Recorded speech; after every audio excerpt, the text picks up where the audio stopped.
एसपीओज की तनख्वाह वागुजार करो।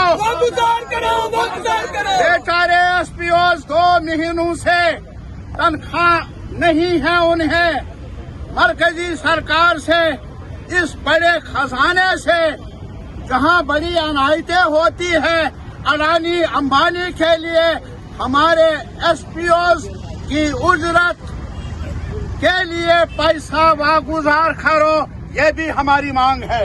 तो आज हम याद दिलाना चाहते हैं वजीर आजम साहब से, होम मिनिस्टर साहब से, वादे नहीं, अमलन स्टेटहुड वापस करो, ये आज हमारी मांग है। पूरे देश के अंदर और यहाँ जम्मू में भी यही मांग है।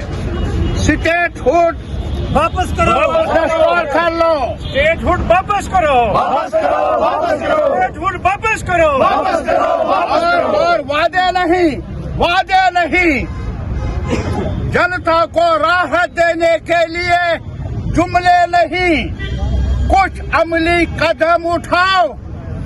ये मांग है आज वर्कर्स की, ये मांग है आज किसानों की, पूरे देश के अंदर, जम्मू में भी और कश्मीर में भी। बहुत बहुत शुक्रिया।